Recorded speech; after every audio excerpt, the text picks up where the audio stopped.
So I was having a conversation this week in a coaching call, and it's a conversation that I have had over and over and over again with clients and with students, which is why I'm going to talk about it today. So in this particular case, a woman was on the call and she said she's been having sex for decades just for her husband. They've been scheduling it. She'd been showing up consistently 2 or 3 times a week for decades with no interest or pleasure for herself, just to meet his needs. And partly this was because, well, he insisted, this is why I got married. And he would become mopey or grumpy or withdrawn or angry and accusatory if she didn't. So she felt a lot of pressure and she wanted to avoid the consequence of this kind of behavior.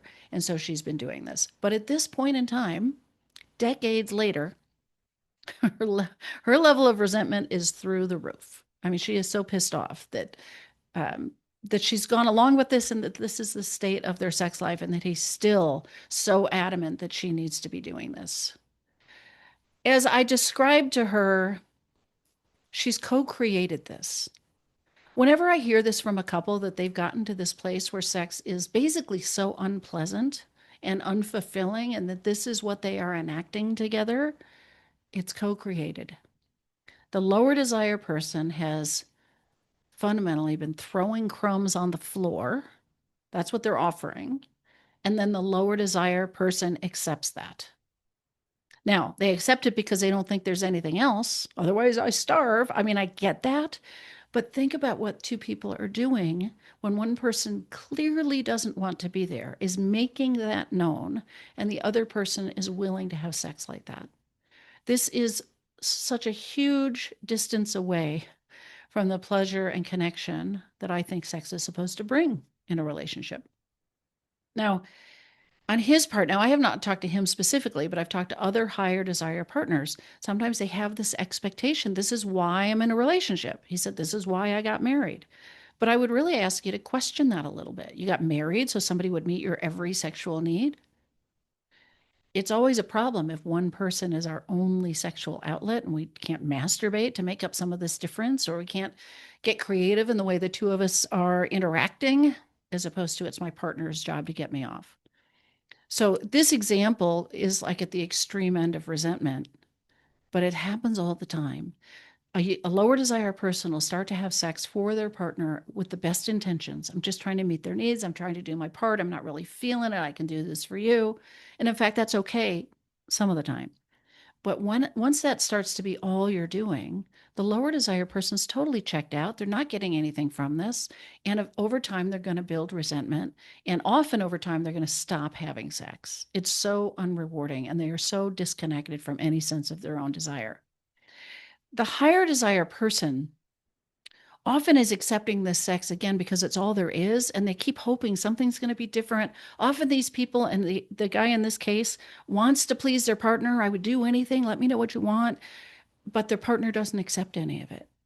So this is getting like less and less nutritious, like junk food or crumbs, right? There's nothing in it that's engaging, and so it's heartbreaking for them. Higher desire people long for their partner to want to be intimate with them, to want to be there, to enjoy it with them.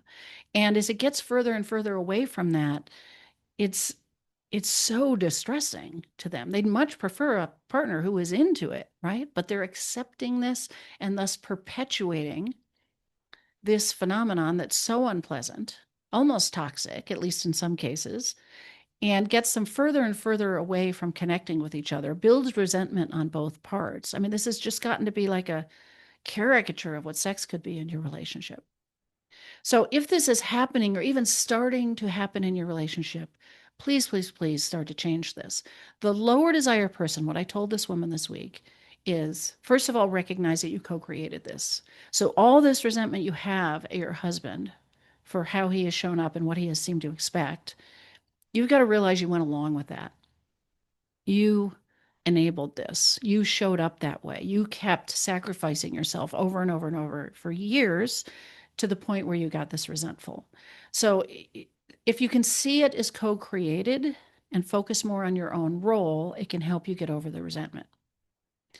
Then can you start to think about what would be fulfilling for you in these encounters? Instead of just doing it for them and taking your own pleasure off the table, It's like you're going on a picnic basket. You got to put something in the basket for you. Now, it doesn't need to be sexual pleasure. The conversation I had this week, this woman is well into menopause, really has no interest in whether she could be aroused or have an orgasm. She doesn't even want to explore that. That's okay. I mean, it might be possible for people, but she doesn't want to. But that doesn't mean she couldn't love a back rub or a foot rub or a hair brushed or something. Seeking some way for mutuality in these exchanges means she could show up with a more open heart, and it could be fulfilling for both, and they could both look forward to it. And she could approach these experiences with her husband as a chance to connect, looking for a way to connect, looking to connect with the love she feels for him, as opposed to the way she's treated this for so long. For a higher desire person, first of all, you might have to challenge your expectations about what is supposed to happen, who's supposed to do what, and maybe what does your partner owe you? Because I would say nothing. So just because you are married or committed to somebody does not mean you own their genitals. You are married to another person whose desires and wants and needs also matter as much as yours. So we don't get to have this go completely our way if we're partnered with a human and not a sex doll. So you may have to challenge some of the ideas you've had and adjust to what is the situation now and how could this be fun and easy and fulfilling for both of us. The people I work with, this matters, that both people are happy, that both people matter, that both people's situation and needs matter, and we're co-creating this win-win. I would love for your sex life to be fun and easy and natural and even playful for both people, and not something that's done as an obligation, and not something that takes on this tone of negativity and unpleasantness like I have heard so much.